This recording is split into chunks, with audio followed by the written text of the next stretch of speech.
In the latest episode of the TV game show The White House on Uber, How to Pre-Purchase an American President, it appeared fleetingly as if the host was reading from the right script. Donald Trump said in Saudi Arabia that liberal interventionism was a disaster. True. He said you can't make or break nations. Post-Soviet Russia, Afghanistan, Iraq, Libya and Yemen are each testimony to that. He stopped bombing Yemen and reversed decades of sanctions on Syria, blocking in the process two of Israel's main routes to regional dominance, a divided Syria and a weakened Iran. I say fleetingly because what a US president promises and what he delivers are actually two different things. Iran knows all about that when it thought sanctions were going to be lifted in exchange for curtailing its nuclear enrichment program, not least of those to be blindsided by Trump's announcement halting Syria sanctions were his own officials in the US Treasury. Unpicking the piles of sanctions that have been layered on Syria since it was first put on a list of countries which sponsor terrorism will not be rapid or comprehensive. However, this particular episode of the show cost its sponsors, Saudi Arabia, the UAE and Qatar, more than $3 trillion and counting, which is high even by the lavish standards of the Gulf. There was $6 billion from Saudi Arabia, $1.2 trillion worth of deals with Qatar, a personal 747 for use as president, a tower for Trump's son Eric, and an AI center in Dubai, and much more to come, including cryptocurrency deals with the Trump family firm World Liberty Financial. The richest Arabs were competing with each other to lay tribute at the feet of Washington's latest emperor. While this orgiastic display of wealth was taking place in Riyadh and Doha, Israel was marking the anniversary of the 1948 Nakba by killing as many Palestinians as it could in Gaza and the West Bank. Nearly 100 people were killed on the day in which Trump was in Riyadh. Bunker-busting bombs were dropped near the European hospital at Khan Yunis, a strike aimed at Mohammed Sinwar, the de facto leader of Hamas in Gaza. Like the assassination of the late Hamas leader Ismail Haniyeh in Tehran, Israel was targeting a key negotiator at a time when it was purporting to negotiate. If indeed Sinwar is dead, it will take time to re-establish secure communication within Hamas, with one of several men who could now step into his shoes. His attempted or actual killing is proof, if any more is needed, that Israeli Prime Minister Benjamin Netanyahu had no intention of bringing the remaining hostages home alive. A hostage deal needs Hamas's forces to retain command and control. A guerrilla fight needs none. Netanyahu's mission in Gaza, which is to starve and bomb as many of the 2.1 million Palestinians out of the enclave as he can, as the famine caused by a 2-month total blockade of food, water and electricity has deepened. Not even the international community can ignore it. Not a day passes without a call from the UN that genocide is indeed taking place, and some European leaders have reacted. French President Emmanuel Macron called the Israeli policy in Gaza shameful. The Spanish Prime Minister Pedro Sanchez called Israel a genocidal state while speaking in Parliament and noting that Madrid does not do business with such a country. But not one public word of condemnation about Israel's behaviour in Gaza was spoken to Trump from the lips of Mohammed bin Salman, the Crown Prince and de facto ruler of Saudi Arabia, nor from the UAE President Mohammed bin Zayed, or the Qatari Emir Sheikh Tamim bin Hamad Al Thani.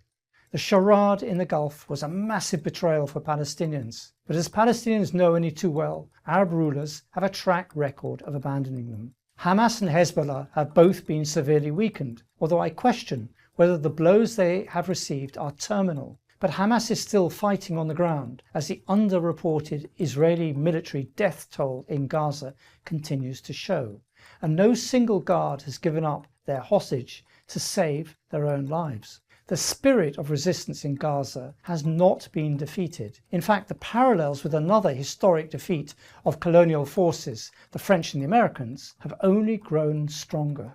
In one sense, there is no comparison between Gaza and the Vietnam War. The force Israel uses today in Gaza dwarfs that used by John F. Kennedy, Lyndon B. Johnson, and Richard Nixon, the 3 US presidents whose terms were stained by Vietnam. In a span of 8 years, the US dropped more than 5 million tons of bombs on Vietnam, making it the most bombed place on earth. But by January of this year, Israel had dropped at least 100,000 tons of bombs on Gaza. Put another way, the US dropped around 15 tons of explosive per square kilometre of Vietnam, while Israel has dropped 275 tons per square kilometre of Gaza, a figure that is higher by a factor of 18. That being said, the current generation of war watchers can only experience a crushing sense of déjà vu when they watch the painstakingly complete account of the conflict in a new mini-series, Turning Point, the Vietnam War. The since acknowledged futility of the US military campaign against the Viet Cong is mirrored and amplified by Israel's military attempts to wipe Hamas off the face of the map. As the US involvement in the Vietnam War expanded, and Washington had to drop the pretense that more than 16,000 troops and pilots were advising the South Vietnamese army, it became clear to both Washington and Saigon that they were going to have to push the Viet Cong out of the countryside and regain government control of around 12,000 hamlets.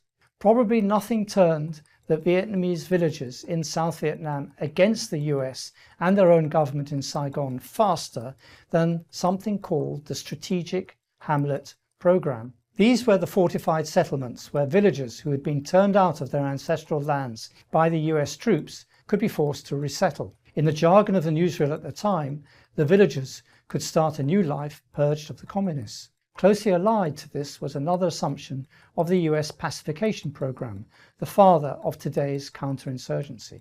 This was born out of the problems US soldiers had in distinguishing civilians from combatants. The solution lay in treating any Vietnamese encountered in a declared fire-free zone as the enemy and opening fire without referring up the chain of command. The US troops were told that as all Vietnamese were free to leave, it followed as night follows day that all the Vietnamese that stayed were part of the infrastructure of the Viet Cong. The villagers starved in their Viet Cong-free encampments because they lost access to their paddy fields. The main aim, however, was not to feed them, but to clear the countryside. The result was that the villagers fled their encampments and the Viet Cong came ever closer to the cities. Now, there are two other similarities between today and 1968. The protests and the vicious levels of repression on US campuses, and the extent to which the American and Israeli militaries felt they had to dehumanize their enemy before committing atrocities. After the 1968 My Lai massacre, in which around 500 unarmed and innocent civilians were killed in the span of just a few hours, the American commander, General William Westmoreland, said that life is cheap to the Vietnamese. He said, "The Oriental doesn't put the same high price on life as the Westerner." Israeli leaders go much further than Westmoreland did. They called Palestinians human animals. Indeed, all this history from decades ago sounds eerily pertinent to the present day in Gaza and the occupied West Bank.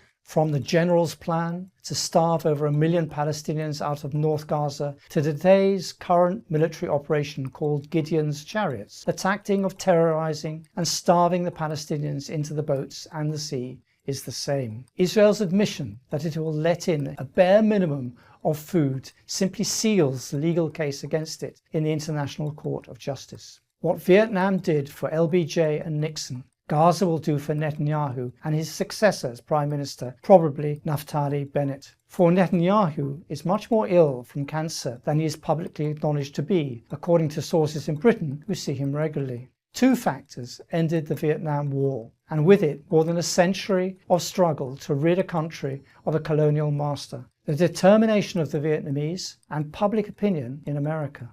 The same two factors will lead the Palestinian people to their own state: the determination of Palestinians to stay or die on their land, and public opinion in the West, which is already rapidly turning against Israel. Watch it carefully. It is seeping into even right-wing circles and is firmly established on the left. Labeling legitimate criticism of the genocide that is taking place as anti-Semitic won't work anymore. That bolt has already been fired. It is both in Palestine and in the hearts and minds of the West from which the Zionist project grew and flourished, and on which it is so dependent that this war is being fought. Israel may win each battle, as the Americans did in Vietnam, but it will lose the war.